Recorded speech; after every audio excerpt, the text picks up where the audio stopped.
গেল 23 জুন রাজধানীর এভারকেয়ার হাসপাতালে করোনারি কেয়ার ইউনিটে চিকিৎসাধীন সাবেক প্রধানমন্ত্রী খালেদা জিয়ার হৃদযন্ত্রে স্থায়ী পেসমেকার বসানো হয়। মঙ্গলবার মেডিকেল বোর্ডের সিদ্ধান্তে বেগম খালেদা জিয়াকে হাসপাতাল থেকে গুলশানের বাসভবন ফিরোজায় নেওয়া হয়। এ সময় বিএনপি মহাসচিব মির্জা ফখরুল ইসলাম আলমগীর, স্থায়ী কমিটির সদস্য সেলিমা রহমান সহ নেতাকর্মীরা উপস্থিত ছিলেন। হার্টে পেসমেকার স্থাপন শেষে নিবিড় পর্যবেক্ষণের জন্যই তাকে বাসায় আনা হয়েছে, বলছেন তার ব্যক্তিগত চিকিৎসক।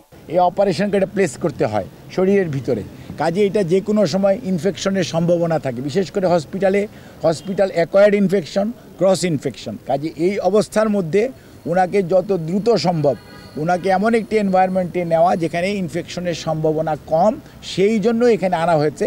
রাজনৈতিক প্রতিহিংসার কারণে খালেদা জিয়াকে বিদেশে লিভার প্রতিস্থাপনের সুযোগ দেয়া হচ্ছে না বলেও দাবি তার। বেগম খালেদা জিয়া আজকে ৭৮ বছরের প্রায় শেষ পর্যায়ে এসছেন, ৭৯ বছর কয়েকদিনের মধ্যে শুরু হবে। সেই সময়েও ওনার সুচিকিৎসা করাতে উনি নিজেও পারছেন না, বিএনপির নেতাকর্মীরাও পারছেন না, আর পরিবারও পারছে না। খালেদা জিয়া শুধুমাত্র রাজনৈতিক প্রতিহিংসার শিকার এবং একটা ষড়যন্ত্রমূলক বানোয়াট মিথ্যা মামলায় আজকে উনি জেলখানায়। ৭৯ বছর বয়সী খালেদা জিয়া ডায়াবেটিস, আর্থারাইটিস, হৃদরোগ, ফুসফুস, লিভার, কিডনি সহ বিভিন্ন জটিল রোগে ভুগছেন।